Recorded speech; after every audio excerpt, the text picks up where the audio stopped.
going to be one of the premier events in the Scottish Parliament this parliamentary year.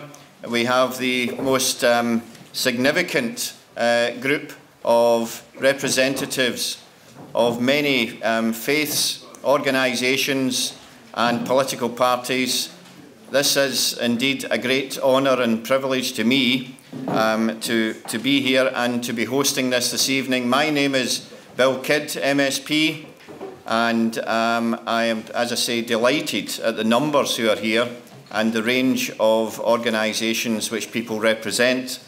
I'm not going to say a great deal because we've got some incredibly impressive speakers here this evening, so just for me to introduce, to begin with, the fact that we have here Consul Generals from the USA, from France, from Italy, from Pakistan and from China. We also have the Blood Transfusion Service, the Anthony Nolan Trust, the Prince and Princess of Wales Hospice, the Imam Hussein Society, dignitaries and representatives of our armed forces. We have with us tonight, and I'm very pleased to say that we have with us tonight some of our MSPs. We have Alex Salmond MSP, former First Minister of Scotland. We have Hamza Yusuf MSP, International Affairs Minister. We have Morin Watt MSP, Minister of Public Health.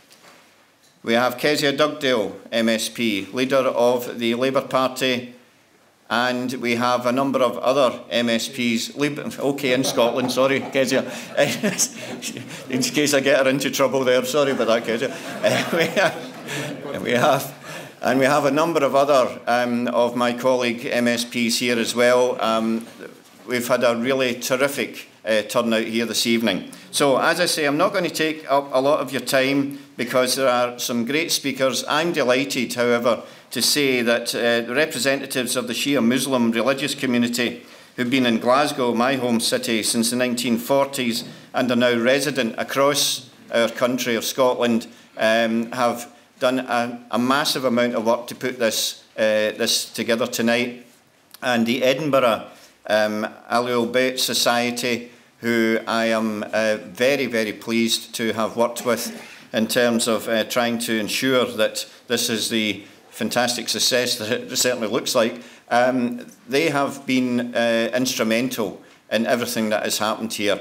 And I think I can say that the dedication that they have to a peaceful and prosperous future for us all shows in the fact that they have invited members of all of the Christian denominations from across Scotland also to be here, and as well as that, as I say, also from the armed forces and from other organisations. And that means to me that we are bringing together all of the communities of Scotland that make up the Scottish society, and that is a fantastic effort. And it's brought you here this evening. I hope you enjoy yourself. I will hand you over now to Iftikhar Ali, or Ifti, as he is known when you are asking him questions later. And I hope you enjoy yourselves. Thank you very much. I warmly welcome you all to tonight's event. Also, as is our customary practice, I would like to invite Sheikh Fatima Ali to recite some verses from the Holy Quran. أعوذ بالله من الشيطان اللعين الرجيم بسم الله الرحمن الرحيم إن المسلمين والمسلمات والمؤمنين والمؤمنات والقانتين والقانتات والصادقين والصادقات والصابرين والصابرات والخاشعين والخاشعات والمتصدقين والمتصدقات والصائمين والصائمات والحافظين فروجهم والحافظات والذاكرين الله كثيرا والذاكرات أعد الله لهم مغفرة وأجرا عظيما صدق الله العلي العظيم. Distinguished guests, ladies and gentlemen, the Edinburgh Ahlul Society, also known as TEES, is a charitable organisation formed by a group of dedicated young professionals whose primary objective is to host events like tonight's event with a view to fostering relations and integrating with the society at large. We are pleased to include within the programme for tonight's event a brief write-up on the society and welcome you to visit our website. We are also on Facebook, and every event our society has hosted has been posted on both, and your comments would be highly welcomed. Esteemed guests, it is now my pleasant duty to introduce the following people, and I would request each one to stand. Starting with our panel on my left, Sayyid Ali Abbas Razi, the Vice President of Majlis al-Ulama Shia Europe. Next, Dr. Fatima Hussein, Coordinator, Imamia Medics UK International. Next to her is Dr. Safina Ali, Imamia Medics International UK. And next to her, Sakina Rizvi, Chief Programme Officer, Imamia Medics US. She has come all the way from the States to be with us tonight. In our front row we have Mr. Edward Syme, Chairman of the Asian of Culture, Commerce and Education in Europe. Mr. Pan Zinishan, Chinese Consul General of the People's Republic of China in Edinburgh.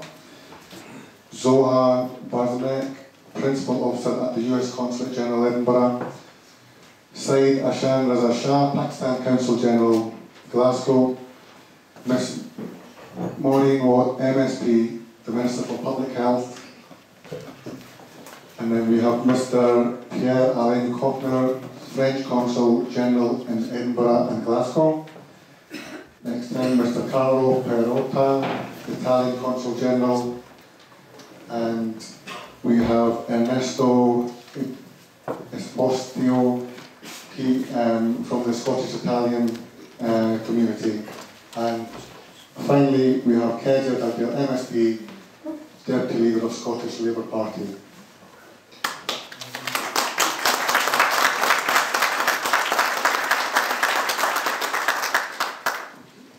So next, I would like to welcome Morin Watt. Morin, born in Aberdeen, Morin was a secondary school teacher and social studies in England and moved back to Scotland to work in the oil sector. She entered the Scottish Parliament in 2006 as a regional MSP for North East Scotland. Morin is now the convener of the Scottish Parliament's Infrastructure and Capital Investment Committee. Everybody please welcome a member of the Scottish Parliament and the Ministry for Public Health, Morin Watt.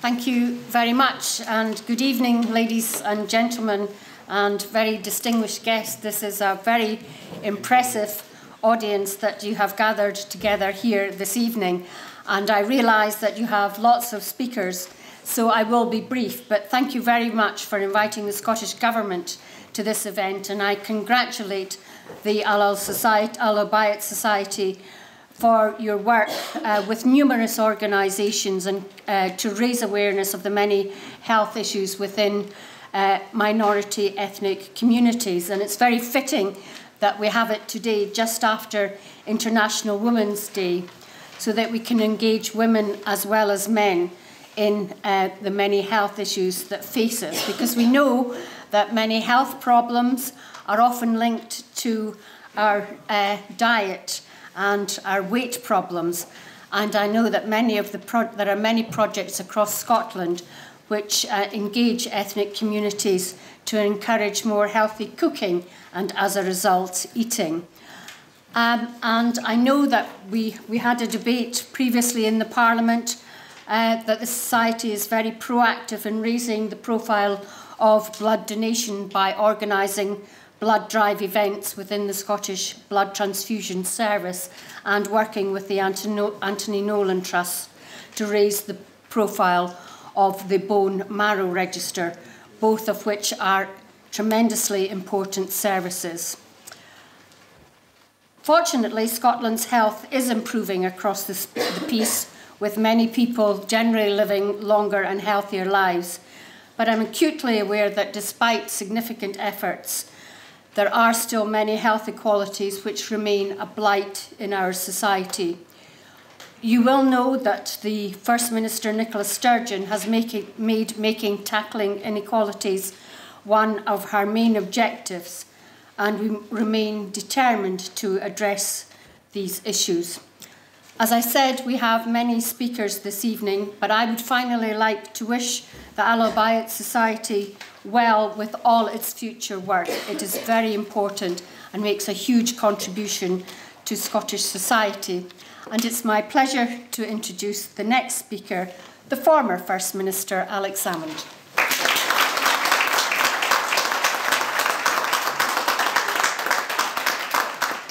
Well, ladies and gentlemen, I was clapping Morin and found myself clapping myself coming to the rostrum. You have many distinguished speakers. I have to say that reading the description on terms of the agenda which lies before us, the emphasis will be laid on how they fit into UK and Scottish society, along with reflections of issues like gender egalitarianism is currently in play in the socio-political dimensions of other nations as the Middle East and Asian countries, for attention paid to the Islamic perspective is particularly highlighting the Shia Muslim tradition. And the various aspects, it's going to be both an informative and wide-ranging evening. I haven't seen so many Consul Generals in a room since the last reception at Edinburgh Castle. So, our Consul Corps in Edinburgh is attracted both by their annual event at the Castle, but also by looking and contributing to events such as this and the prestige. So the Society has achieved a substantial gain in attracting this sort of variety of diplomatic representation, as well as the academic and informed comment that I look forward to. So, ladies and gentlemen, this evening, I think all of us are going to learn something. I think the range of contributions will give us enlightenment from a whole variety of points of view. The issues which are under discussion are some of the most substantial that face many, many societies.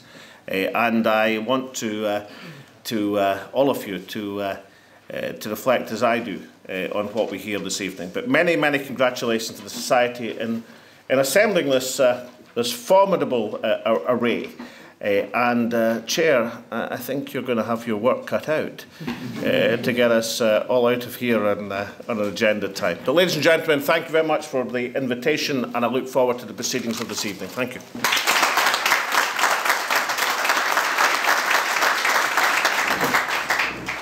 Thank you for your words, for your kind words, Alex, and your encouragement. I look forward to your support. Just before I hand over to the main host, I would just like to introduce a few members from our society. I've already been introduced Iftikhar Ali, also known as Ifti, and I'd like to introduce Idris Hussein. He's the Secretary. Asif Sheikh, he is our Senior Advisor. Shabir Beg here, our patron.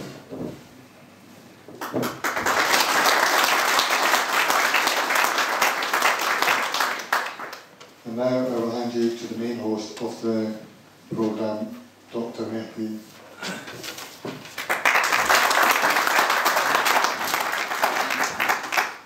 Good evening, ladies and gentlemen, distinguished guests. Assalamu alaikum, peace be on you. My name is Ali Mehdi, and I'm a consultant orthopaedic surgeon in the NHS and the Borders. And I have had the huge privilege of being associated with the Edinburgh Ali Abbas Society in all the good works, but also they've given me the opportunity of taking to the community all the possible medical expertise and, if you like, public health promotion that my colleagues are able to offer. So today we're going to talk about gender equality. It is an issue that's come under huge scrutiny, especially recently. You've had the International Women's Day a couple of days ago, and on this occasion, we are extremely privileged. Thank you very much for inviting us. So without any further ado, I would like to invite the individual speakers, and I'll be giving an introduction to them as they come along, to talk on behalf of Imamia Medics International, which is a global network of Shia healthcare professionals that delivers humanitarian assistance as well as health, education and health programs across the globe. So we'll be having the talks first. I can't call them lectures because we don't have the time for lectures. Nobody likes to be lectured. And then after that, we'll have some question and answers. You've got pamphlets from Imamia Medics International. You've got points of contact, so you can continue the discussion during the networking session at the end, but also over Facebook and Twitter if required. We're doing the question time equivalent. So I'd like to welcome our first speaker, Dr. Fatima Hussein. Dr. Fatima Hussein is an NHS consultant in obstetrics and gynecology, and her specialist area is female genital mutilation. But it's also a huge privilege to have her as the UK coordinator for Imamia Medics International. And one thing I'd like to make it very clear, it's a male-dominated organization. The vast membership is actually made out of males. So we have the huge pleasure of introducing this very distinguished guest.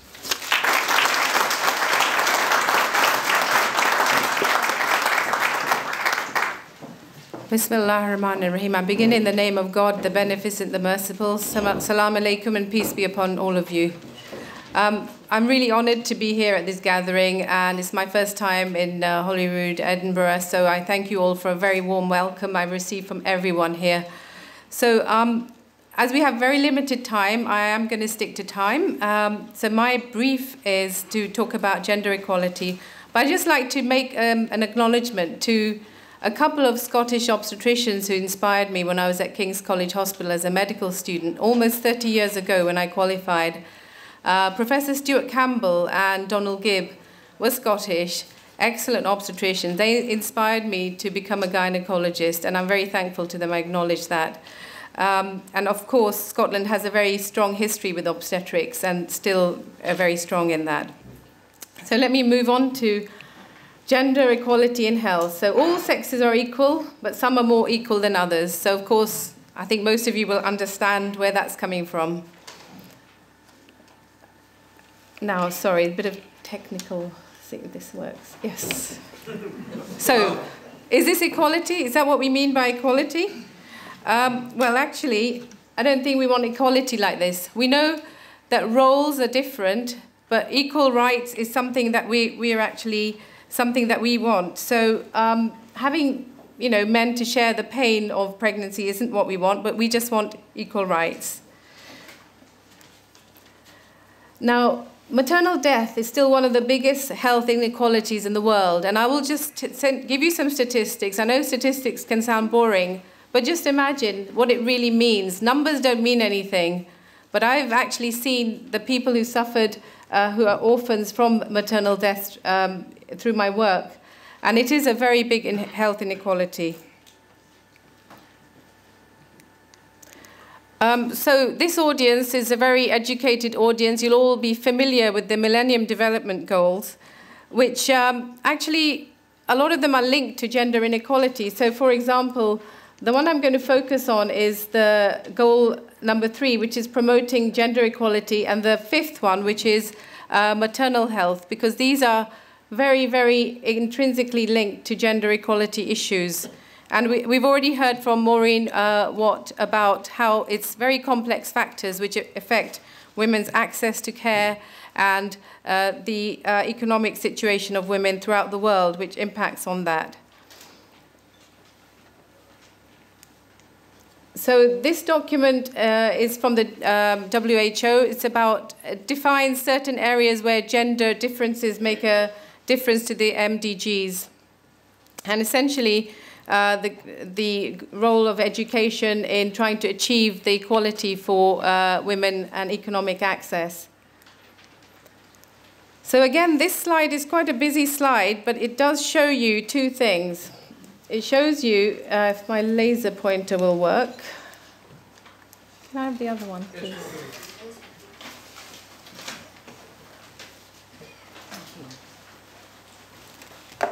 So this will work somehow. Yes, there we go. So 1990, we had this many, 523,000 maternal mortalities. Now, haven't we done well? We have actually, haven't we? The world, 189 nations signed the declaration in 2000 saying, we are going to reduce the maternal mortality, the number of women dying, by 75% up to 2015. So we're on track, but there's still a long way to go. And look at the figures down here. 1 in 40 women giving birth in sub-Saharan Africa dies, compared to 1 in 3,000 in Europe. That's a massive difference. This is to do with gender. If this isn't to do with gender, what is? So again, this is a rather medical slide, but I'm sure you'll forgive me for explaining to you. People might want to know, well, why are these women dying? Well, about a quarter or a third is from hemorrhage, bleeding to death. And these are very, very easy things for us as obstetricians, day in, day out. We're sorting out these women. In our hospitals, this is a common occurrence, but for those women, this is actually proving to be, they're dying from that. And these are all the other things. We haven't got time to go into detail, but I just want to highlight what are the things that can be done for them. So essentially, these are the things that we can do. And I'm going to lead on to why I think actually the Scottish Government has played a very important role in addressing some of these inequalities. From my research, I've found that they've actually contributed a lot to try and solve some of these problems. So the big picture is gender equality. Yes, it has an impact on health, and it has an impact on health through different ways, through societal attitudes, to education, employment, access to healthcare. I mean, there's a story about a woman. She's wanting to get into hospital. She's in labor. Then anyway, she ends up having the baby at home. She's bleeding, and actually the husband won't allow her to go into hospital because it'll cost too much. Those are the sorts of cases which happen to women every day. So progress is there, but it's slow. And again, this is a map just showing where the concentration of the mortality is, all down in sub-Saharan Africa and Southeast Asia. And this is the last slide showing the Millennium Development Goals, the overall summary of progress. So if we just take I'm not sure if that's clear to people at the back, but essentially what it shows is the red are the ones that we're not progressing very well on. So green, this isn't too bad. So child mortality is improved. Yellow, reasonable progress, gender equality relating to access to education. This isn't doing too well, actually. The maternal health is still not reaching on target. So I was pleased to see, actually, through my research about the Scottish Government's international framework, and in particular, I saw a couple of clips by Hamza Youssef about the fact that the Scottish Government is contributing and playing its role as a partner to improve the mortality from these problems. So in particular, the Sub-Saharan Africa Development Programme covering these countries. Also, there's a special relationship between Malawi, also the Indian subcontinent. So all of these things are very, very important to try and address those inequalities in health.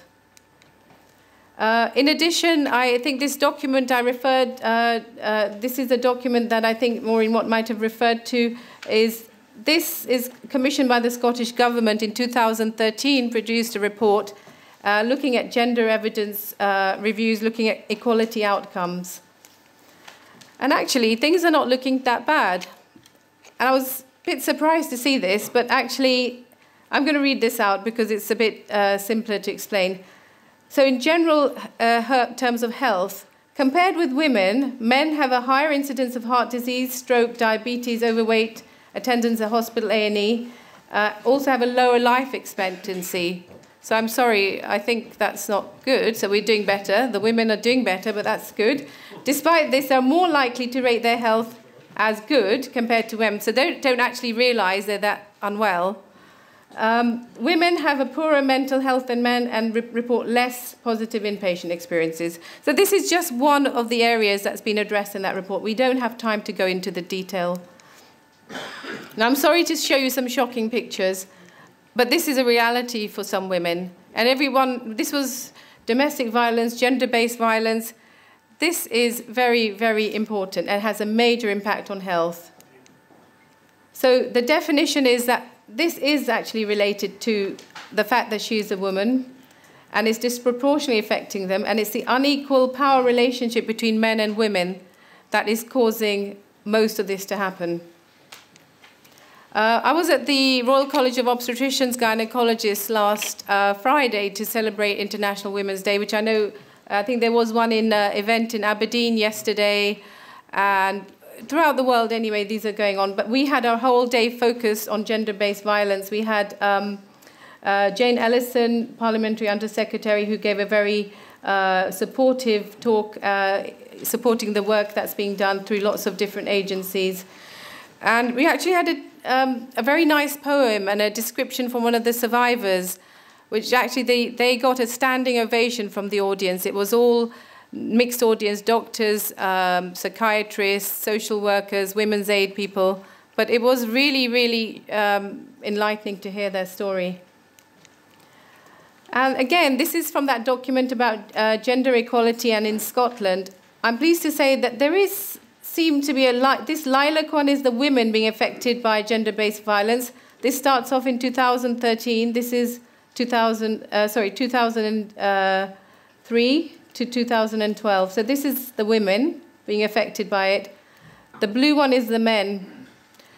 And really, we don't want this to become equal at all. We want them both to go down. So this was interesting to see. There's a little bit more report of men experiencing that.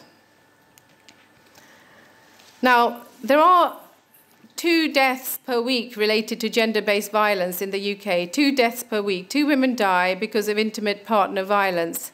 And the figures are really quite shocking, and it impacts on health quite dramatically. I won't read all of this out due to interest of time, but essentially it affects women's health quite a lot.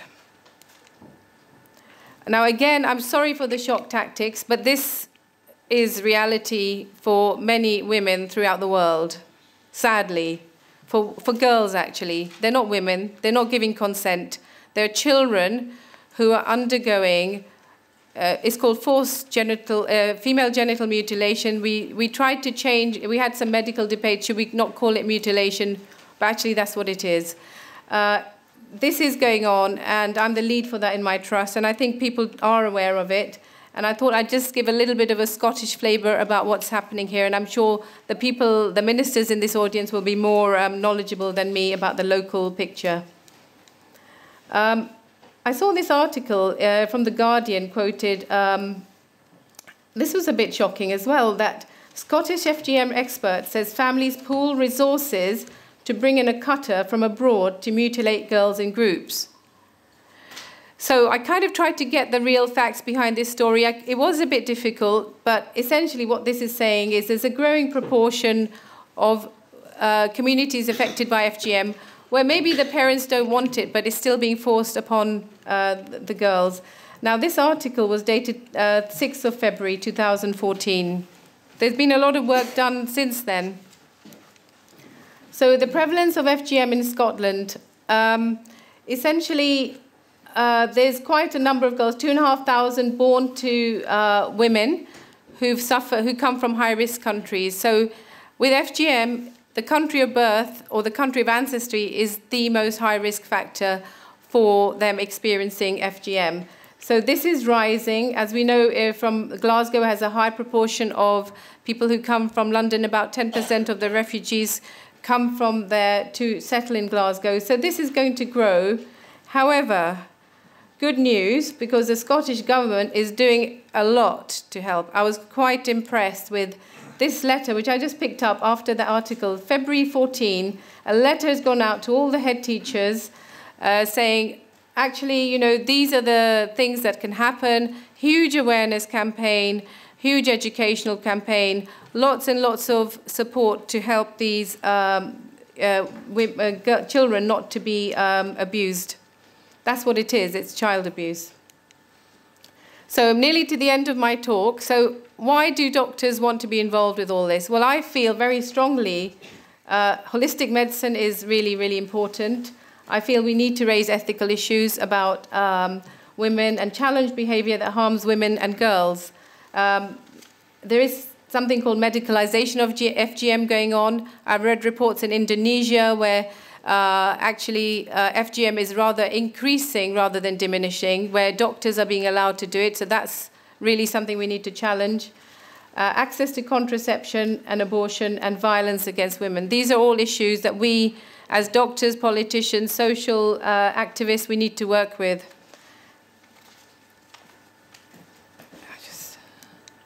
So this is my last slide. And you can see that I've got the logo of Imamia Medics International here.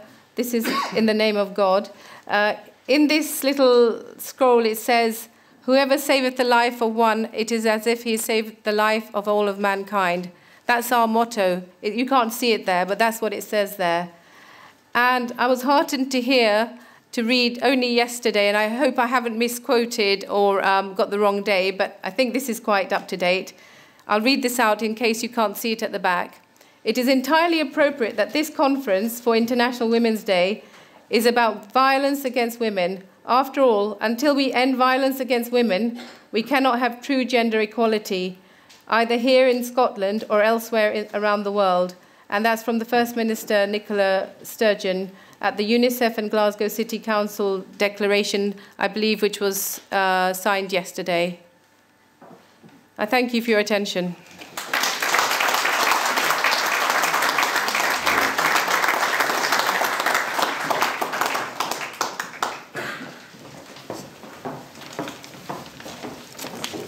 It's my huge pleasure now to bring to the podium Sakina Rizvi, who is an international human rights lawyer by training, but the Chief Program Officer for Imamia Medics International at the headquarters in New Jersey, which is in close proximity to the United Nations because they have accreditation from the United Nations, and Sakina goes out and represents the organization on a fairly regular basis.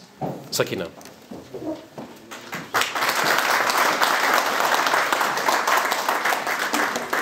Good evening. Thank you so much, honored members of Parliament, dignitaries and distinguished guests. Thank you for this opportunity to celebrate International Women's Day with you. I have been given the very difficult task of introducing to you Imamia Medics International and its 25 years of work in 5 minutes. Not an easy feat for any organization, particularly one with a global reach, one that has grown from a grassroots effort to span 5 continents, 17 countries, countless cities, and impacts millions of people.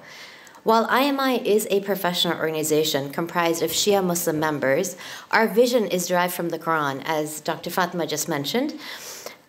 It ensures the diversity of our beneficiaries as well. And whoso saveth the life of one, it is as if he has saved all mankind. This vision underlines all of the work that IMI does globally. The primary areas of activity are health services, professional development and educational services, humanitarian relief and recovery efforts throughout the world, and of course, advocacy to complement these efforts. I'm delighted, on a separate note, to see so many individuals that I'd love to talk to after this as well.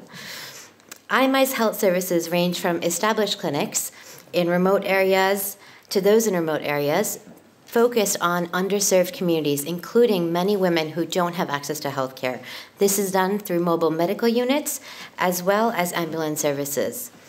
We do also provide specialty services through localized screenings and specific camps for Dr. Ali Mehdi here providing services at the orthopedics clinic in Iraq. Our local events and community-based work allows us to engage with the communities in these remote areas as well as in cities for us to be able to discuss issues such as vaccination. It's a huge issue right now, as well as some of the social inequalities that we've talked about earlier, such as violence against women and FGM. It is important that this is done locally through the communities, as well as on a broader scale through the work that you all do as well. IMI also organizes international medical delegations to regions globally to provide a range of care from primary services as well as services for more complex procedures. IMI provides humanitarian relief and recovery for national disasters, crises such as what's happening almost globally at this point, but in Iraq with the IDP situation, post-conflict work, as well as annual medical missions. Our relief work has taken us over the years to various locations, including Sri Lanka for the tsunami, Somalia for the recent famine, Haiti after the earthquake in 2010, the US for Hurricane Katrina, and Superstorm Sandy. I did put a warning up there, and hopefully all of you saw that, as the rest of these images may be a bit delicate, bit difficult to see. There are several disasters that we've worked on in South Asia, from Pakistan, Kashmir, and India. In the recent years, given the increased violence globally, we've done a lot of work providing relief and recovery in emergencies due to bombings, due to attacks on civilians, as well as continued care for survivors and IDPs, again, most recently in Iraq this December. IMI also coordinates annual medical missions for Hajj during the pilgrimage, where about several million gather, providing 24 hours of service with activities both before, during, or altogether before, during, and after Hajj, providing services for about 40,000 annually, as well as during Arba'in, where upwards of 20 million gather every year. In our most recent Arba'in medical mission, we had, through 10 days of work, approximately 75,000 individuals that received care, 108 delegates, almost round-the-clock services at 8 different locations. Our professional development portfolio includes career guidance for students in health fields, as well as placement assistance for residencies, rotations, and observerships and mentorship. We do a large component of our work includes medical education. Now, this is done through large conferences and gatherings such as this. Our international conference held in August in Barbados was actually accredited by the Royal College of Surgeons of Edinburgh, as well as other accrediting bodies globally. Medical education is also provided in the forms of trainings, ensuring education at all levels for women not only promotes women in higher positions of science, but also economic empowerment for a lot of the women in the remote communities that we've worked with. Education is also done locally at higher levels, including this maternal health conference that was arranged last year in Iraq, as well as specialized hands-on training during some of these services. A big feature of our annual medical missions is also to incorporate training for local capacity building work. So during these missions, when we see 75,000 on average, you have the School of Nursing from Kufa or medical students from Karbala who will be working alongside providers of care from the West and other parts of the world. Finally, as a UN-accredited NGO, we would not be doing our jobs if we did not become a voice for those in need. We highlight quality access with respect to health services. There needs to be both quality and access, meaningful access to health, as well as underscore concerns related to targeting of health professionals, patients, and our membership. Shia Muslims are being attacked globally, and that has been a huge issue that we've had to contend with, particularly with memberships in Pakistan, Iraq, Bahrain. I could go on. We also make sure that we do highlight global health priorities such as non-communicable diseases, as well as maternal health issues. Non-communicable diseases comprise 65% of preventable female deaths are due to non-communicable diseases. This is something that we all can work on. I know there was a reference to obesity earlier this evening. It is a huge issue that everyone in this room can work towards tackling. I would be remiss if I did not acknowledge that all of this work would not be possible without the dedicated volunteers, staff, delegates, IMI chapters globally, our donors who range in age, as you can see from this note, to students in class 6, and of course collaborators and supporters such as the Edinburgh Alphabet Society and all of you here today. Thank you so much for your time.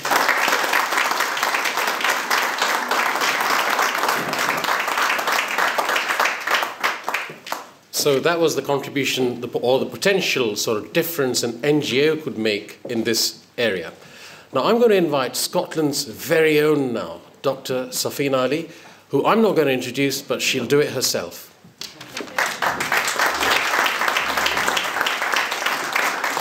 Good evening, ladies and gentlemen. Thank you for your brief, generous introduction, Mehdi. So, as Mehdi said, my name is Safina Ali, and I'm the Surgical Head Neck Fellow, currently working at Guy's Hospital in London. The word fellow in the world of surgery is synonymous with those seeking advanced subspecialist training. Outside the world of surgery, to most people who hear the word fellow, it usually conjures memories of the song, "He's a jolly good fellow, he's a jolly good fellow," pint glass in hand, of course, Alex. What does it conjure up for you? Well, today, I want to share with you how a young Muslim girl from Ibrox, the first in her family to go to university, started to sing, "She's a jolly good fellow," and what I learned from my journey to becoming a surgeon. In particular, I would like to share the 3 things I wish I'd known then that I know now. My grandfather was a Second World War veteran, having fought in the Indian infantry. He was posted in Italy and partook in campaigns in North Africa. After partition, he was one of the first South Asian migrants to come to Glasgow in the late 1940s. He worked as a bus conductor and took great pride in what he did. His sense of purpose allowed him to work in various sectors throughout his life and raise a family. It was with great pride that he then attended my university graduation in becoming a doctor, and 3 years later, my admission to the Royal College of Surgeons of Glasgow. My father came to the UK 40 years ago after marriage to my mother. He started as a market trader who arrived with the clothes on his back but a big dream in his heart. Like many other immigrants, he had a steel will to succeed, as failure was just no option. I recall as a child, though, being very embarrassed by what my dad did in his big blue van, and the fact that we were 6 siblings in an era of 2.4 children. In fact, I used to lie about this at school when asked by the teacher, "How many brothers and sisters do you have?" 1 brother and 1 sister. However, today, I wouldn't change the enigmatic characters in my life for all the money in the world. Each of my siblings complements a facet to my persona. Lesson 1, learned by this fellow. Do not be embarrassed by your background. With age, I have grown to love the fact I have so many people in my life that truly love me, especially in times of need when they rally around me. I only wish I had the same appreciation of this wonderment when I was younger. My early years were spent growing up in Ibrox, which may be regarded by some as one of the rougher ends of town. However, our top floor tenement flat was my haven and my sanctuary. It was just by virtue of my mother's many visits to the Hunterian Museum in Glasgow that a passion for anatomy, and by default, medicine, was born. The bell tower of the University Chapel, as seen from our kitchen window in our tenement, became my goal, and there was nothing that was going to stop me getting there. My family has taught me that anything is possible when the circumstances in your life are favourable. I had a set of parents and grandparents that believed the acquisition of knowledge and its execution were the makings of a perfect existence. They vociferously promoted gender equality by the true Islamic traditions, and not the tribalistic culture that they'd been born into, where women were somehow regarded as second-class citizens by some. My parents have never differentiated giving the same opportunity to any of their children, regardless of their sex. Of course, it's not always plain sailing with the parentals. There have been many times that they wish they had just a normal daughter. A very fond memory I have was my first challenge at the age of 21. I just told my father, "Dad, I'm going to South Africa for 2 months to do my medical elective. Do you know Mandela's free and it's all cool out there?" Somehow, that wasn't suffice to appease my father's reservations about my travel plans. So when I asked him for the £3,000 to fund the said trip, it was obviously a deafening no. My first taste of my newly found independence started with 4 letters and 1 outcome: HSBC and debt. This trip was monumental to me in so many ways. It taught me valuable lessons aside from having to fend for myself for the first time. Living amongst people of such diverse cultural mixes and religions taught me the importance of cohesion. The world became a smaller place, and I saw the common thread of humanity, albeit thinly, weaving us all together. Lesson 2 about what this fellow has learned. With strong foundations and a sense of curiosity and purpose, anything is possible. You're not constrained into the circumstances into which you are born. Being a surgeon to me has been nothing other than what I've trained myself to do on my chosen path. I see it nothing out of the ordinary. However, an interesting article in the British Medical Journal last week made me look over the profession rather than have my day-to-day perspective.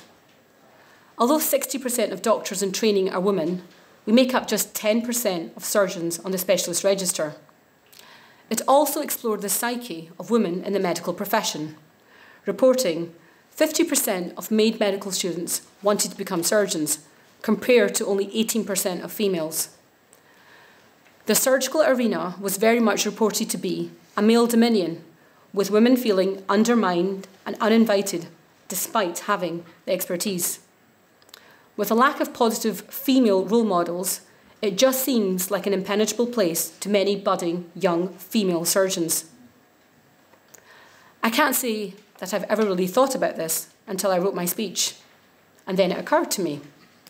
The week before last, after 48 hours of on-call, the worst flu ever, doctors do get sick, you know, and being slightly delirious through self-medicating, why then was I skating around Canary Wharf at 8:40 p.m. in the freezing cold for the first time in my life on skates and without my gloves? Well, it was because this activity had been arranged by some budding young female surgical colleagues to whom I've become an unofficial mentor at Guy's. Why? Because I want to show them that anything and everything is possible, in the same way that over my career, people have shown me that. Whilst I have defied the odds, women in surgery are still a rare breed. I'm very much in a position, through my experiences both positive and negative, to offer a unique insight into paving a clearer path for future generations. I am, after all, living in an era where for the first time in its 200-year history, the Royal College of Surgeons of England elected its first female president last year. Lesson 3 about what this fellow has learned. Everybody needs a mentor, and everybody needs to become a mentor. Surgery, after all, is not something to be learned from textbooks. Becoming a surgeon is about experiences and sharing stories. So here I am, a third-generation British, Scottish, Muslim, Pakistani woman living my dream. I'm a surgical fellow, against the odds it would seem. But to me, I have done nothing out of the ordinary. However, the 3 truths that this jolly good fellow would have liked to have known when younger were: 1. Do not be embarrassed about your background. 2. With strong foundations and a sense of curiosity and purpose, anything is possible. 3. Everybody needs a mentor, and everybody needs to become a mentor. I make no apology for plagiarising the greats, and I end with a quote from George Bernard Shaw. People are always blaming their circumstances for what they are. I don't believe in circumstances. The people who get on in this world are the people who get up and look for the circumstances they want. And if they can't find them, make them. I thank you.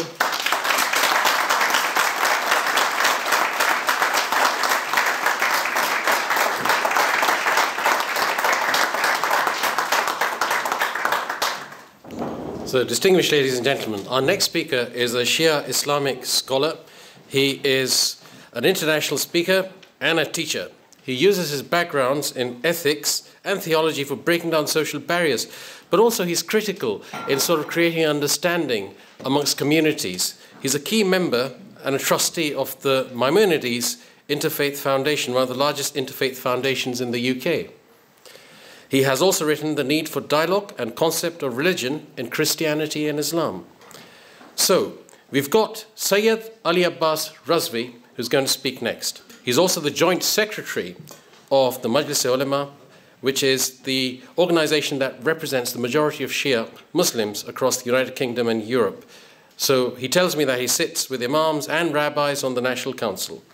So at the invitation of José Manuel Barroso, he spoke at the European Council, and Herman Van Rompuy also listened to him. So I welcome Sayyid Ali Abbas Razi.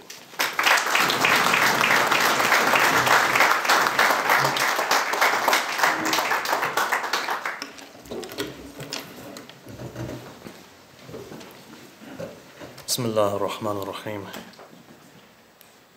In the name of God, the ever compassionate, the lovingly merciful. Distinguished guests, it's a great honor to be here with you today. Having just arrived a few hours ago to come into Edinburgh to see the diversity, to see the love, and the way every member of this congregation introduces itself as Scottish first is something that fascinates me. I pray that that unity remains, the diversity, that love, that connection, and the will to move forward as a community, which is very important in the 21st century. Having only been here a couple of hours and having visited on numerous occasions, I believe that Scotland is something which is unique. And to look at the passions of the Muslim Shia community really tells me that the future here for the Muslim Shia community is bright. They're very loyal, and you can see that this loyalty resonates across the communities within Edinburgh. Really, I've got a difficult 10 minutes ahead of me. The reason being is that I'm not a medical doctor. I'm not a child of Scotland, of which was fascinating to hear how a woman's journey can start off and where it can end. But nevertheless, what I am is a religious student, almost, trying to pave my way for a level of enlightenment, and really to introduce Islam in the best possible way. A lot of these issues that have been tackled are fundamental within the Muslim community. And I know that there's a lot of misconception within the Western world, in fact even the Eastern world, as to what Islam's belief is.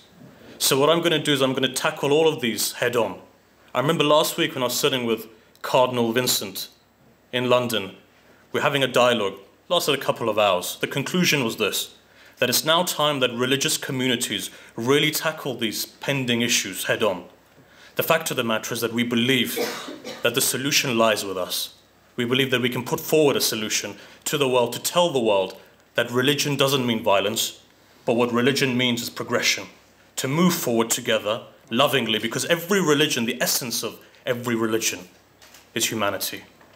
God created man in the image of God, as the tradition says. We've been created, therefore, in the image of God. And that essentially means that we are one as one common humanity. Diverse, as you look around you, different colors, different languages, different nationalities. But we are commonly united in our humanity. And that's what makes the difference. 7 billion of us in this world, and we're fighting here for equality. And this is really where I'd like to start off.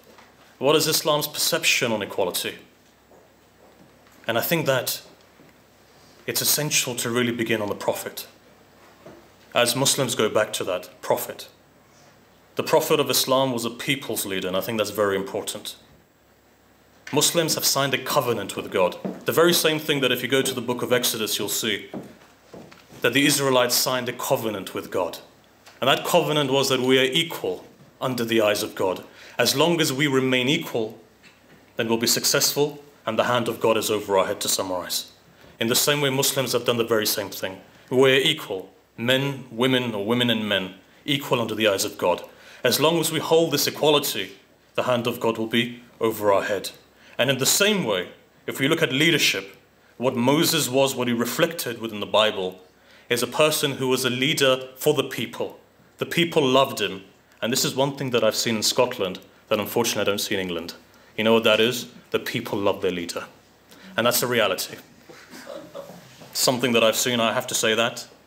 I'm an Englishman after all, and I have to make that distinction. But nevertheless, I have great love for the Scottish people. I have family, in fact, in Scotland. In this way, when you look at that religion of Islam, it's revolutionary.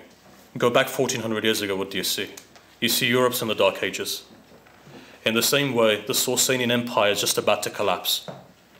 Look towards the Roman Empire again, the treatment of women within the Arabian Peninsula. But as a prophet, and you've got to put things into context, and the context is this, that world 1400 years ago was full of oppression against women. And here a prophet comes, almost a feminist in his time. If you bring him 1400 years ago, and you bring him forward to today, if you look at some of the decisions that he made, they were revolutionary. In a period of time where they were selling women, what does he do? He empowers women. If Islam is here today, and this isn't just rhetoric, it's because of 3 women. Islam has survived today. If I'm here, it's because of 3 women. And all 3 of these women are from the family of the Prophet. The first one was his wife. The reason why Islam survived was the financial support of his wife. And that tells you today, in the 21st century, women are not allowed to work. Go back to the teachings of the Prophet and see. His wife was one of the greatest business individuals. I wouldn't say businesswomen. She was probably the only woman on the market. But she was the greatest. In our terms, she was a billionaire. She was a successful woman at the age of 35. And that's something that the Prophet knew, and that's the person he married. 25 years he stayed with one woman in an Arab society which saw a deficiency for a man not to marry 2 times. 25 years until he was 51 after his wife passed away, then he married again. One woman, second woman, his daughter. His daughter starts the very first social system that this world has ever seen. Yes, arguably we could say in the time of the Greeks, but that was a system based upon charity. The modern day social system was started by a woman, and that woman was in Medina, and that woman was a daughter of the Prophet. If you go into history, you'll see this. She bought many gardens, and from these gardens she was able to empower women, widowers, for example, women who couldn't get married again, divorcees, children, people who were impoverished. She would bring them into the system, and she would accumulate for them a social network whereby they would be able to generate funds and they would be able to support themselves. Third lady, go into history and now see. The savior of Islam today. If the name Islam exists today, it's because of one woman. And that woman is the granddaughter of the Prophet Muhammad. When his grandson was slaughtered on the plains of Karbala, standing up against a tyrant, history is there. Muslims killed the grandson of their Prophet, slaughtered him on the plains of Karbala as he stood there for justice. His sister stood up, and his sister made sure that the whole world knew who Hussein was. Today, if you find 1.5 billion Muslims, it's because of her. You just heard 20 million people gathered in Iraq for a pilgrimage to where? Karbala. What is Karbala? The shrine of this grandson. I remember being there and going into Imamia Medics, and I was watching from morning to evening the way they were working, free of charge, giving back to the community, none of them charged. Hence, you can help 75,000 people. And I watched from early in the morning, from 6 a.m. in the morning to 7 p.m. at night. You had doctors, friends of ours, who were working there, not knowing who these other people were, coming from the Western world, but they brought forward one ethos. And that ethos was firstly from the countries that they came from, many Scottish doctors who were there, who said that within our culture is to help other people, but more so to bring that tradition and that teaching of Imam Hussein is whoever you are, however you are, you must revive the image of God, and that's humanity. You must help humanity. So as you can see, 3 personalities, and this is why Islam is here.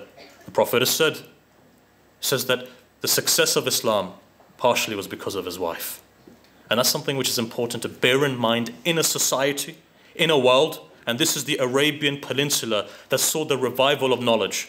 If today Europe is where it is, if you distinguished guests are where you are, it's the heritage of Islam.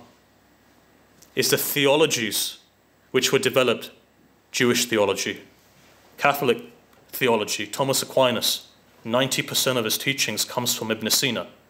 The translation work that took place within the Arabian world. 3 world religions work side by side. Unfortunately, you don't find that in the 21st century. Judaism, Christianity, Islam, working side by side. Men and women intellectually reviving what it is today, Europe. The background of Descartes' philosophical revolution comes from where? Go back to the Middle East and see 3 world religions working together. That's the message really that I want to give. It wasn't just the fact that religions were working together. It was the fact that male and female had equal opportunity and they were working together. Islam has taken a step back in certain places. The reason being is that we can't differentiate between culture and religion. Culture is abstract. Culture is something which needs to be taught. People need to be educated. Today the world is not educated in what Islam is. You just saw that statistic of female mutilation, genital mutilation. That is something which is cultural. There's no background to that within the religion of Islam, for example. You just saw statistics of wife beating or female beating across the world, regardless of what religion you are. That is something which is forbidden within Islam. Go to the tradition and see there are 2 punishments for that. The first is blood money. If you were to hit your wife or your daughter or your children, the traditions are there. You are not allowed to beat your children. You can't even slap them on the face. The tradition says you can't slap an animal on the face. If it goes red, blood money. As a Muslim, if I was to implement that, 90% of our community would probably have to pay blood money. Why? Because of the abuse. And this is, we're talking about communities across the world, not in the United Kingdom. There are places in Africa, I've been there, I've seen it. Places in Asia, I've been there, I've seen it. Places in Europe, been there and seen it. Places in the UK as well, seen it. At the airports, mother slaps a child. And that is forbidden within Islam because it demoralizes a child. Forget women. One is not allowed to harm other people. And the reason why I emphasize this is when you see parts of the world today under the name of Islam who are committing atrocities, understand one thing, that is not Islam. We've led a campaign, I led a campaign in the summer. Most of you probably saw it on the BBC against ISIS. And that was a push to tell the world that, look, this isn't Islam. What Islam is this equilibrium where 7 people come in harmony. And I believe that's important.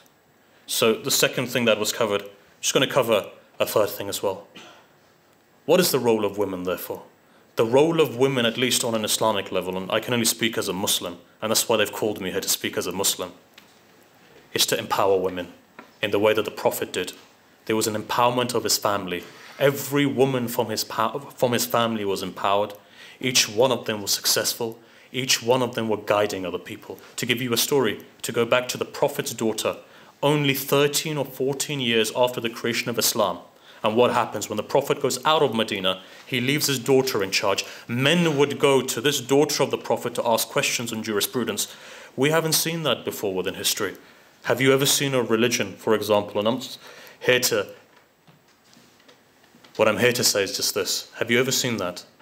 That within a religion, in a period of time where it was dominated by men, the Prophet of God leaves his daughter to say, you deal with society. She became the social minister almost of the community.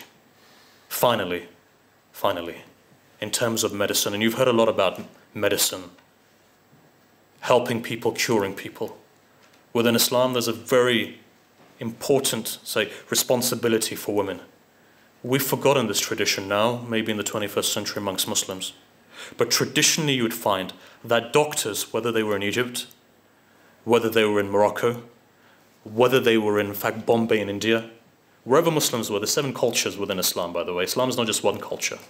7 cultures stemming from the tips of China all the way down to the tips of France. 7 cultures. Whether it's the Malay culture, in fact within Indonesia, whether it's the Arab cultures, whether it's subcontinental, whether it's East European. Islam is vast. But the one thing which was in common was this.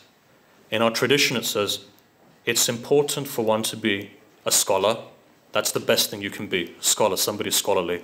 But secondly, a person who can help other people in terms of medicine. And it was very famous amongst Muslims that women were the doctors of the community. They would nurture and help the community, and they would raise that community. With that, I'd like to conclude. I thank all of you for being here, and I thank you for all the love that the people of Scotland, the good people of Scotland, have given us, and especially to all of you dignitaries who have come from representing the various countries. I hope that this love stays amongst all of you. I hope that we can continue this dialogue. Thank you very much. Good evening, everyone. I hope you're all having a wonderful evening and are learning just as much as I am. My name is Zainab Hussein. I'm a representing member of the Edinburgh Ahlul Society's Youth Committee. I'm also a sixth-year pupil at Trinity Academy in Edinburgh. After school, inshallah, I'm hoping to go to Edinburgh University to study primary education with religious studies. This evening, I would like to welcome Syed Ahsan Raza Shah. He has been a member of the Foreign Services of Pakistan since 1993 and holds a bachelor's degree in science and in law. Currently, he is serving as a Consul General of Pakistan in Glasgow.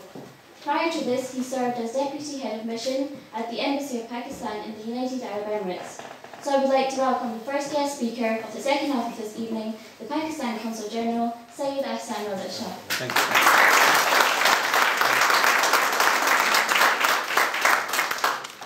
Thank you very much.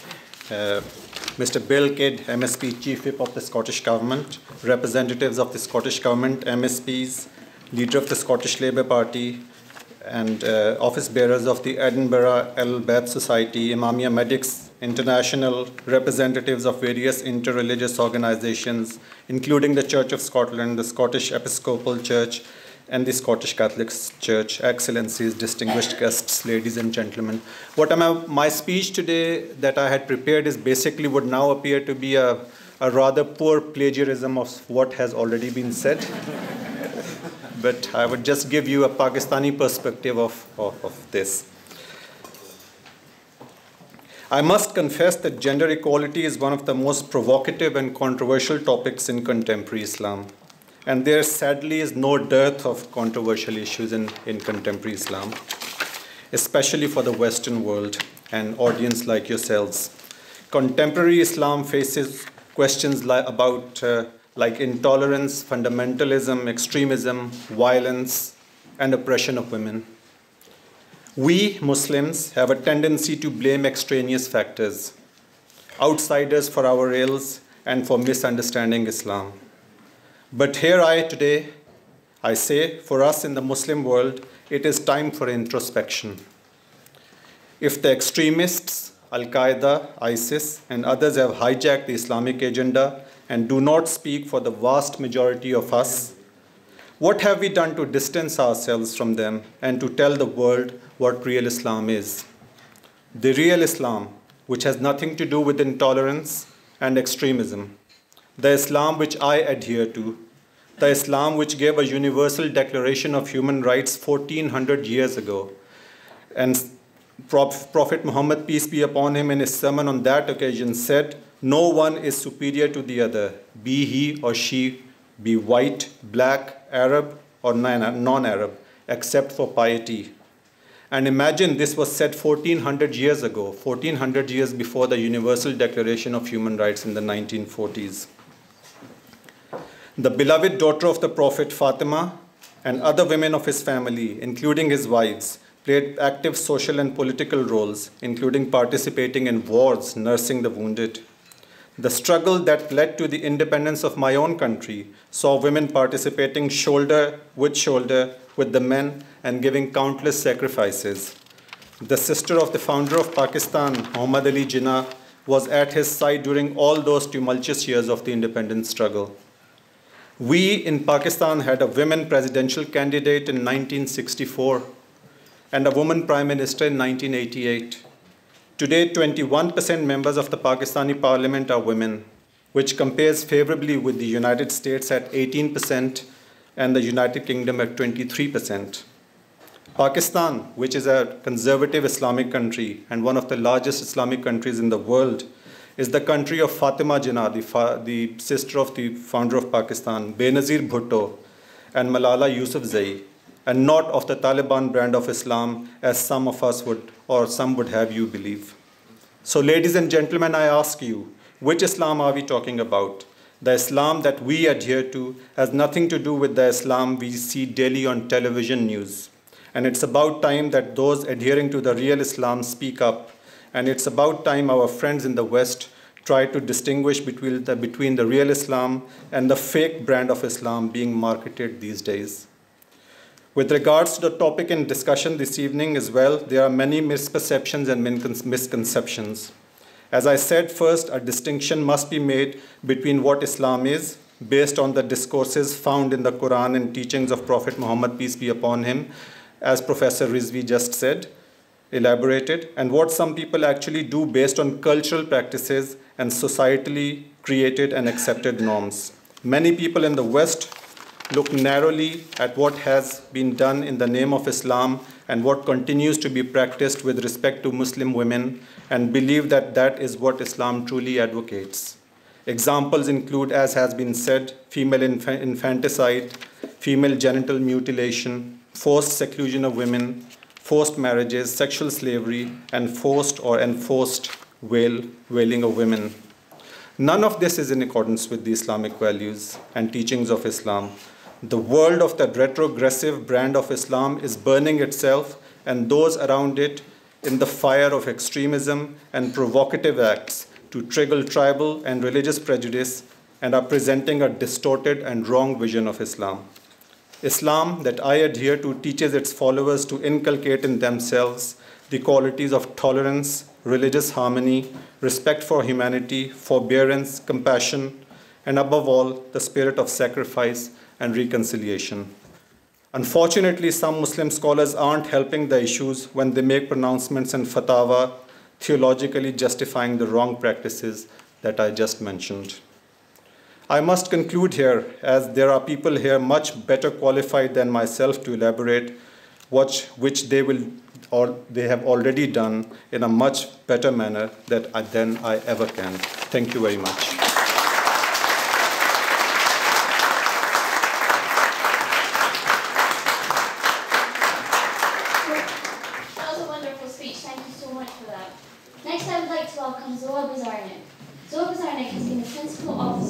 Consul General, Edinburgh, since August 2012. Previously, she served as a senior political officer in the Office of European Union and Regional Affairs, where she coordinated with the EU on policy in the Middle East, Afghanistan and Pakistan, and overall US and EU relations following changes brought about by the Lisbon Treaty. Everybody please welcome the US Principal Officer, Zoa Bizarnik.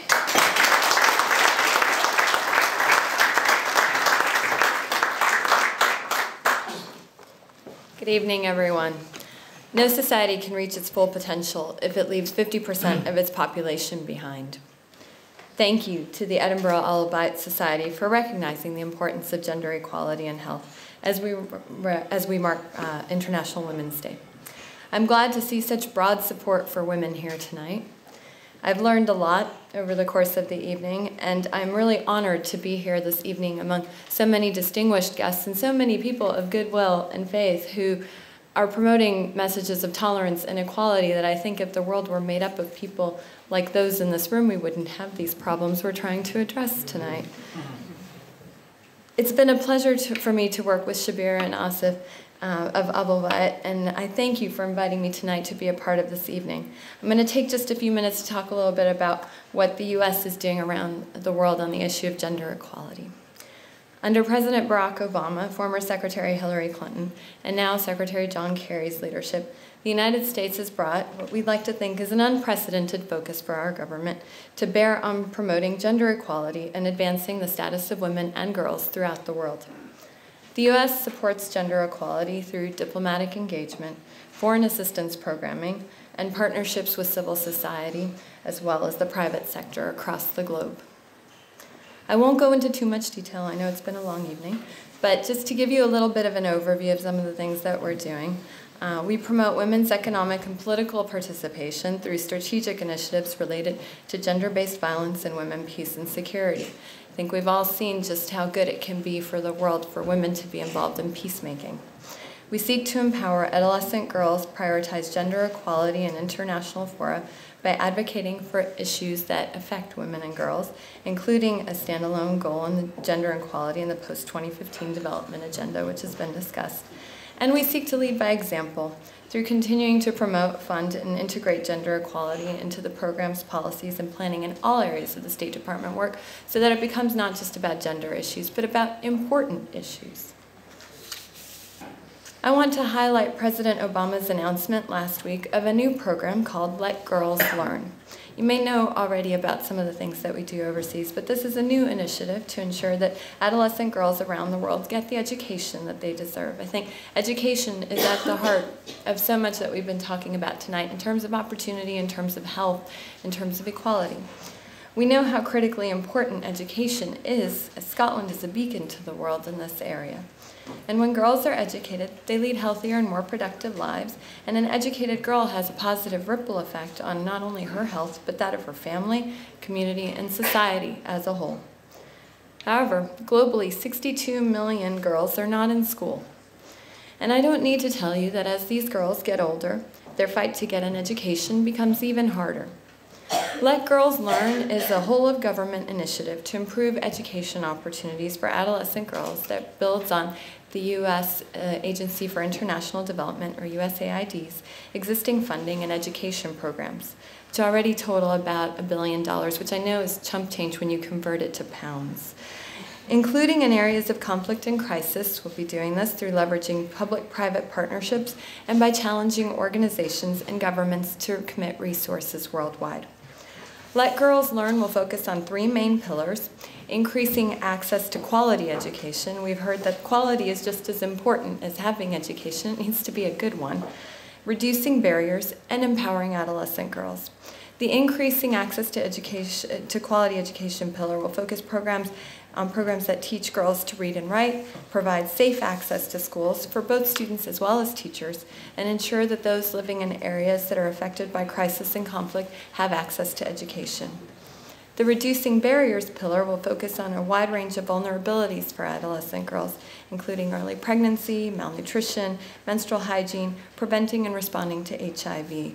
So many other factors that can impact on a girl's education. Girls also face economic barriers that include school fees and the cost of materials to attend school, as well as security, the threat of violence, and programs to reduce gender-based violence and child early and forced marriage will be a part of this pillar. The third pillar is on empowering adolescent girls. And I think this speaks to what the young lady was talking about and looking at how we become the future leaders and provide examples to others so that they can go down this path. So this pillar will focus on increasing girls' rights, leadership, and opportunity through broader skills in finance, digital literacy, which is so incredibly important these days, science, technology, engineering, agriculture, and math. It also works to change attitudes and behaviors regarding the value of girls' lives by encouraging positive gender roles, communication, and community engagement. I'll just give you a couple of examples of education projects underway. Now, we've talked about a lot of heavy things tonight. I think it's always good to have a couple of examples of things that are being done to help alleviate some of these problems. So in Pakistan, a program called Safer Schools aims to ensure that children affected by humanitarian crises have access to a quality education by making schools safe from all sorts of disasters, both the man-made and the natural kind. In Guatemala, the Lifelong Learning Project is improving access to quality education for adolescent girls and training teachers to improve classroom learning environments while engaging parents, communities, and stakeholders on student learning.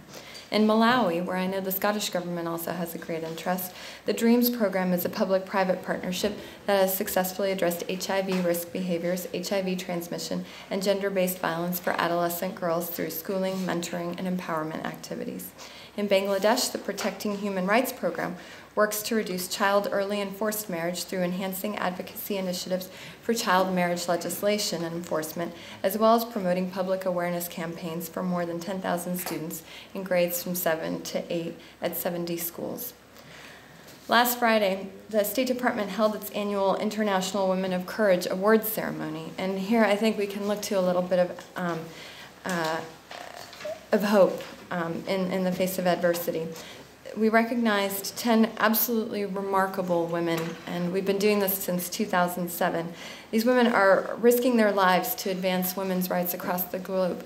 Now, I know it's time out of our evening to be here tonight to be discussing this, but these women are doing this all day, every day, and under some incredibly difficult circumstances that, that literally mean life and death to them and the people that they're working for. As a bit of homework, I would encourage you all to Google International Women of Courage and read all of their stories. I know we don't have time to listen to them here tonight, but they are incredible stories. And they come from all over the world and all areas, including Afghanistan's first female fixed-wing pilot. So in the area of defense as well, we can make strides forward. These women are tremendously worthy of both our admiration and our support. And we hope that the Let Girls Learn initiative will help develop a new generation of leaders to take forward the work of these incredible women who've already borne such a heavy burden. Thank you.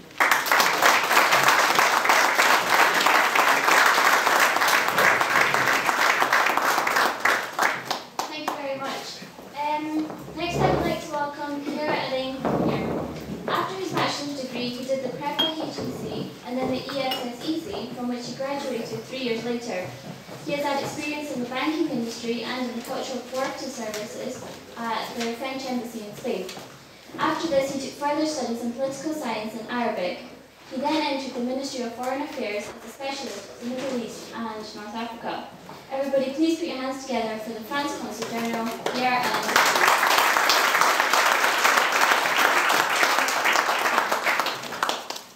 Well, thank you very much, everyone. I was very inspired by all the presentations that were made before I spoke, and by these three exceptional women who are here with us tonight, and also by Sheikh Sayyid Ali Abbas Razi.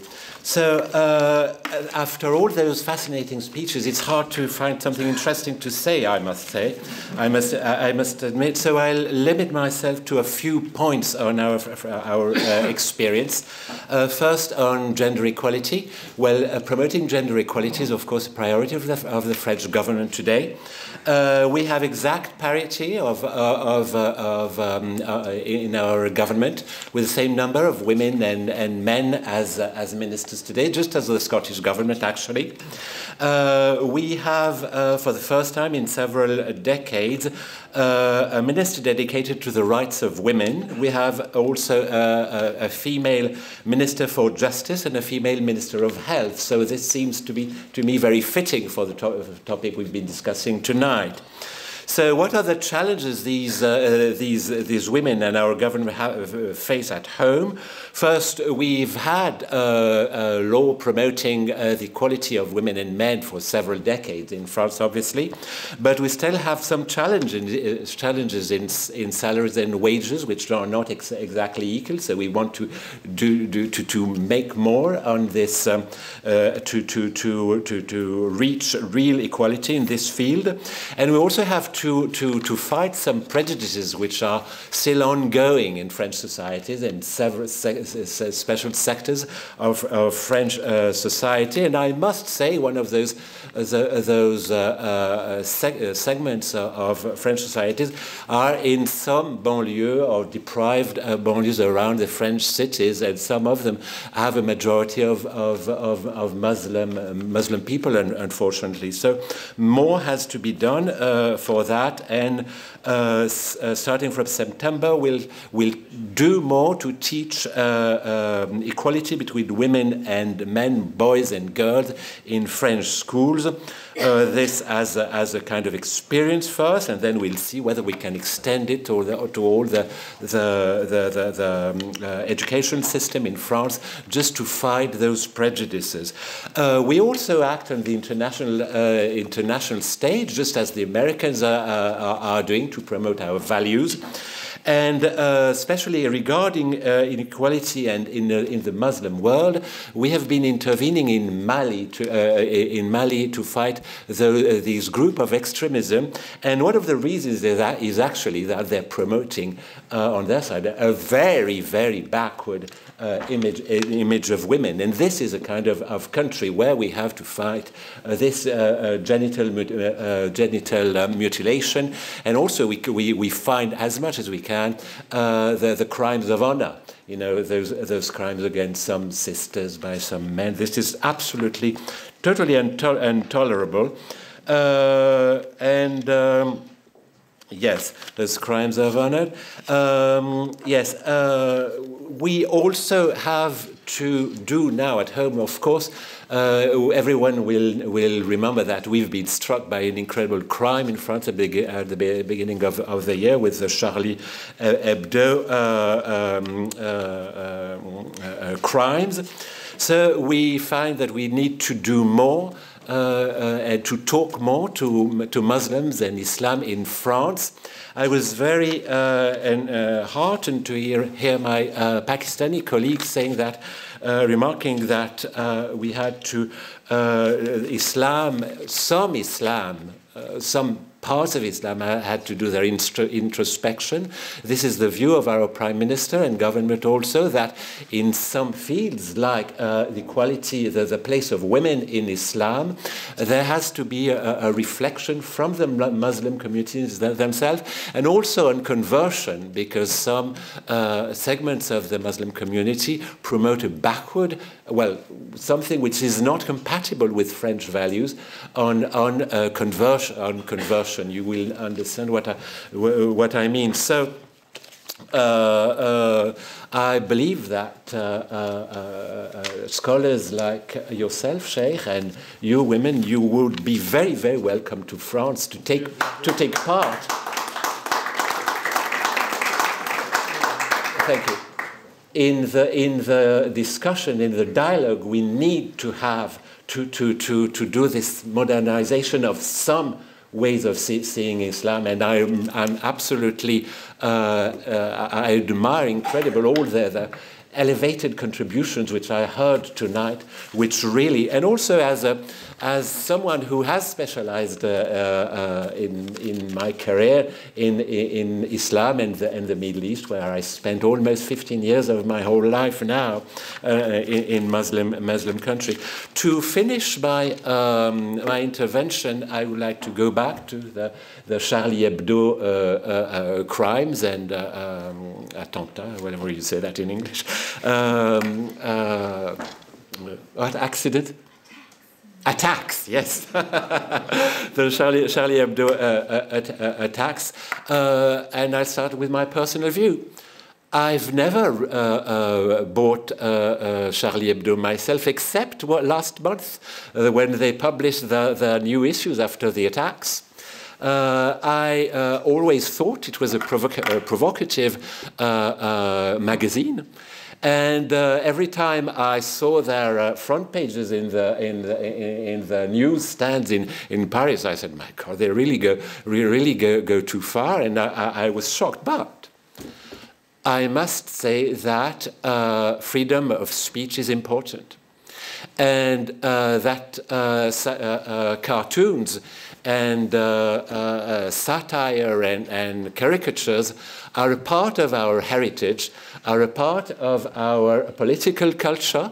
We had very severe attacks against politicians in the 19th century already. This was a tradition. So I believe we do have this right. This is one end of a spectrum to which I do not abide, but okay, I think it is important that it exists, and for that reason, for one day on the 11th of January, I was Charlie myself, perhaps for the first time of my life, but this is something I really believe is important in our democracy. I thank you very much indeed, and thank you again for the organizers, and especially I must say that I really heard very elevated and inspiring speeches tonight from the panel. Thank you.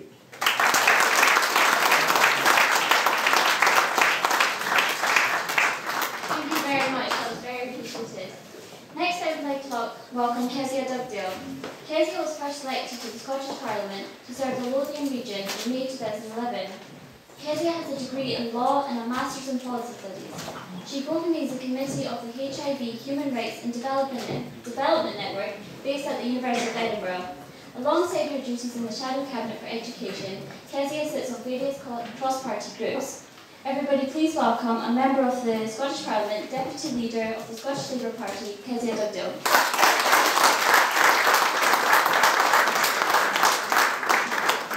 Thank you, Chair. It's a great pleasure to be here this evening. I appreciate good evening. Hi. So can I just say first and foremost to the three women what inspirational speakers you are. You progress the case of women's equality every single day and indeed their health, and it's a privilege to hear you speak this evening. I wouldn't be here if I hadn't met Shabir. You're a very welcome friend indeed, and I welcome the opportunity to develop the relationship with you together. We should all celebrate a multicultural Scotland, and I know that everybody in this room does exactly that. We should do it because it gives us an opportunity to illustrate the many things that make us different, whilst also embracing all those things that we have in common. And I very much welcome the opportunity to do that tonight. We're talking about gender equality and health just days after International Women's Day. And people might not be aware that the first International Women's Day was in 1911. And that was before women had the right to vote, that women had the right to access education, or indeed the right to access work. And I understand that women in Islam were given the right to vote 1400 years ago.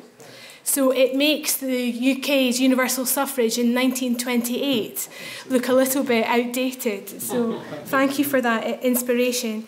Can I also use this opportunity to pay tribute to the work that the Muslim Resource Centre, the Women's Muslim Resource Centre here in Edinburgh does. It's fantastic and it very much informs the work of the Scottish Parliament. We heard some comments earlier tonight about political leadership and how we can encourage more women into politics. So if I can, Chair, I'd just like to take a moment to mention the Women 50-50 campaign. A few speakers have referenced the fact that women need to be better than men in order to succeed and make it to the higher echelons of society. If we truly believe in equality, we should only ask that the women are just as good as the men, not necessarily better than the men. So I would encourage you to look at the work of that campaign, where we are calling for legislative requirements on our parliaments here in the Scottish Parliament and indeed in Westminster to field 50-50 candidates. So 50% of their candidates should be men, 50% of their candidates should be women. And we believe that when we have a balance in our political leaders, we'll be able to break down the institutional barriers that so many women face. And in that sense, they can afford to be just as good as the men and not indeed a requirement to be any better. So on that note, because I appreciate you have many friends to meet and network with the time that we have left, can I thank the organisers for the invitation to be here this evening, encourage you to have a look at the work of the Women 50-50 campaign and wish you well. Thank you. Thank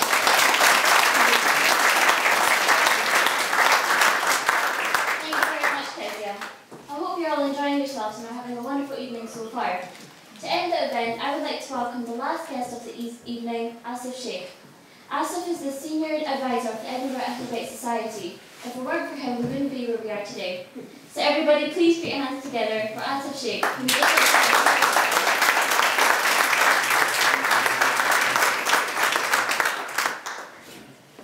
Bismillah ar-Rahman ar-Rahim. First and foremost, I believe it's been a long evening, and it is my pleasant duty to pass a vote of thanks.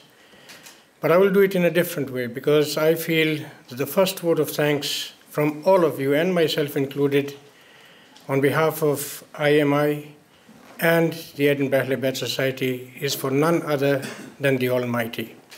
So in Arabic we say, Alhamdulillah Rabbil Alameen. This is one of the greatest blessings which the Almighty has bestowed upon us all, that He has brought together all of us here in a very conducive and very meaningful, august body. And none other than, we are so fortunate that we are holding this in the seat of the government in Edinburgh here. So I think basically His blessings are manifest on this evening with us today. Next, I would like to thank Bilkid, because Bilkid is one person who has been instrumental in putting together this event. And this event is, believe you me, took a lot of hard work, and there are a lot of people who are working together with Bilkid, and I thank all of them on behalf of the society. Tonight's audience deserve a special mention. You've been very, very patient, and I think I don't want to tax your patience anymore. So you deserve special mention here, not just for attending despite your heavy commitments, but for your support. Thank you very, very much.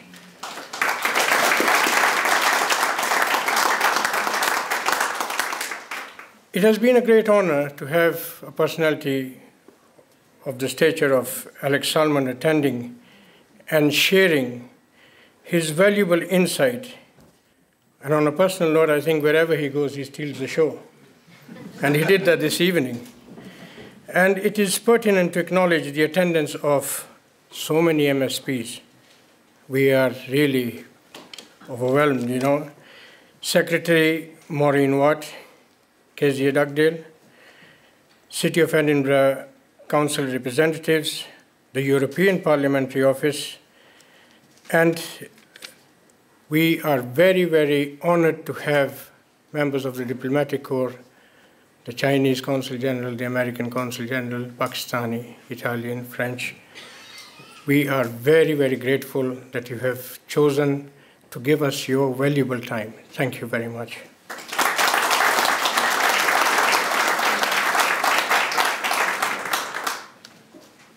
This Edinburgh Ahlul Bayt Society, its success is primarily due to the massive support it enjoys from its community and the society at large. Basically, I am very, very honored and grateful that today I stand before you giving you a pledge that this society is your society and will continue to serve you and serve Scotland to the best of its ability, because we are united in our diversity. This is the point which I think we want to emphasize here, that some people feel diversity can cause division, can cause problems, but I feel that diversity brings with it so much benefit because they are an asset. Everybody comes with something to give, and the more diverse, the better the choice. So I thank you all, especially my brothers who have come from Glasgow, from Aberdeen, the Jamaats of Edinburgh, and the cross-section of the Muslim community. Thank you very, very much.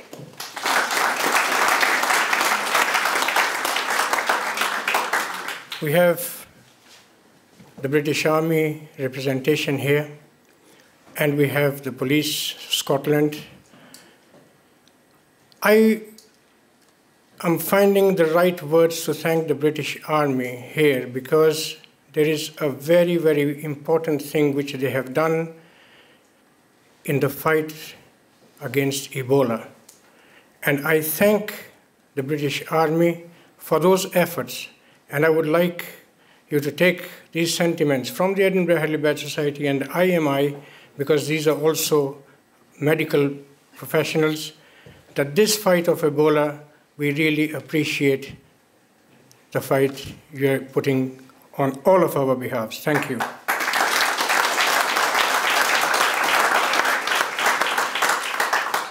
Now it comes to the hardest part.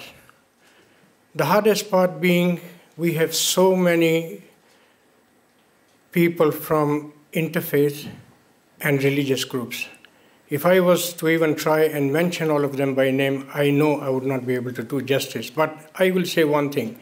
Your presence has given this evening the blessings of the Almighty. Thank you for your presence.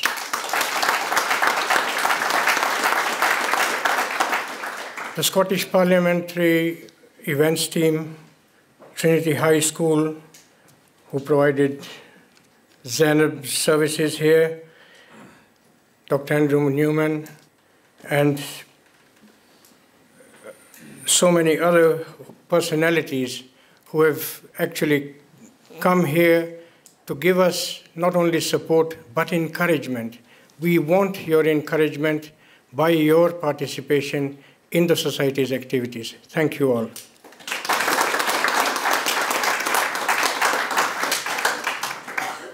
Finally, in closing, I'd like to give one clear message from this gathering to the outside world. Your Excellency, I want to echo your sentiments, which is a blanket condemnation of terrorism in all its forms. That the message we want to send out is that we have no tolerance for terrorism, zero tolerance for terrorism. That is our message.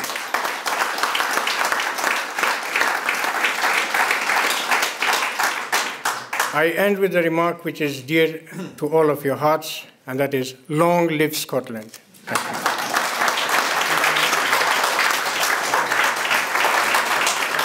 Thank you very much. Thank you. That's, well, I don't know what to say after that there, actually. You know. Kind of take it away from me, except for one thing. I'm not going to take very much more of your time, but I know that you've been sitting down for a long time, but probably you haven't actually noticed it quite so much due to the extraordinary speeches that we've had. We've had a huge range of speeches. We've had some of the finest that have been heard in this Parliament in a very long time, and the sentiments that go with them have been really quite something, and something that I will take away with me when I go home at the end of the week, but I will be talking about them to colleagues throughout the Parliament about this for a long time to come. As I say, I know you've been sitting down a long time and that you would like to celebrate International Women's Day by going out and dancing in the streets, but before you do that, I'm just going to say one or two quick things of, in terms of thanks. Very proud to have listened to the three women medics, Safina, Fatima and Sakina, who were inspiring, actually. The work that they take part in, along with Imamia Medics International, prove, if proof was needed ever, that women in society actually are actually the aspiration of society. Society should always be looking to see where its women lead and then to follow there, because that way we would avoid most of the wars that take place in the world for a start anyway, and we would also look to a more humane and more brighter future than we have done for a very long time. We'd also like to thank the consular representatives of the United States of America, France, China, Italy and Pakistan.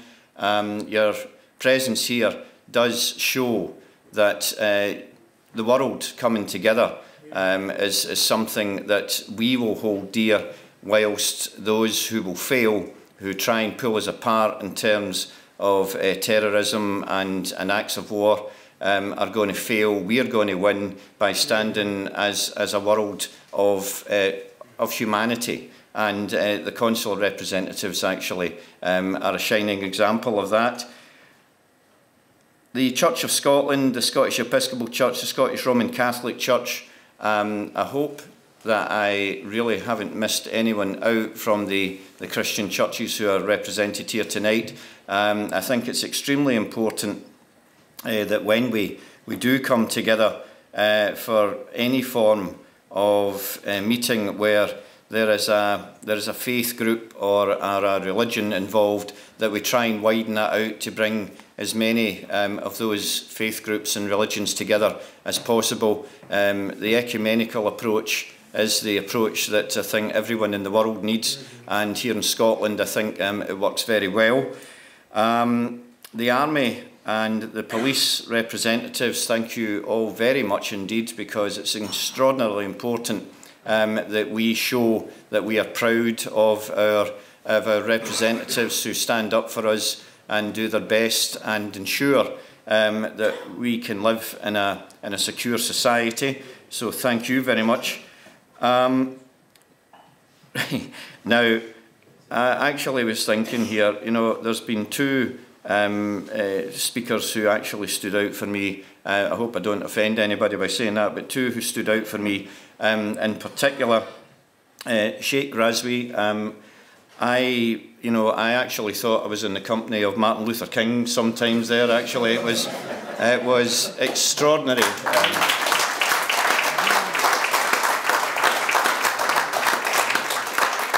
I think if it had to be summed up, I would say dignified intellect. I think actually it was a speech which any of us delivering would be extremely proud of, and thank you. However, I have to say that you might have been outshone slightly by Zainab, whose confidence and capability, and there she is there, whose confidence and capability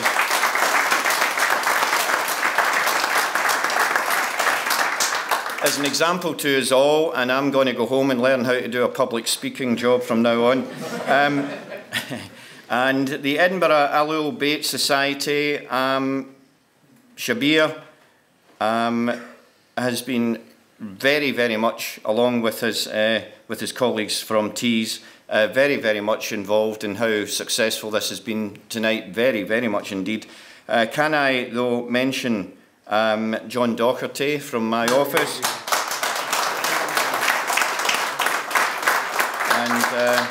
And also our three interns who have done a fantastic job tonight. You probably met them earlier on. Annie, Sana and Kiki, I think, have actually helped us to bring everything together and make this into a very enjoyable and, in my mind, memorable evening. And I hope that you'll all enjoy it. And if you do want to go out dancing in the streets, remember there are police and army officers around, so just behave yourselves. But thank you anyway. Thank you.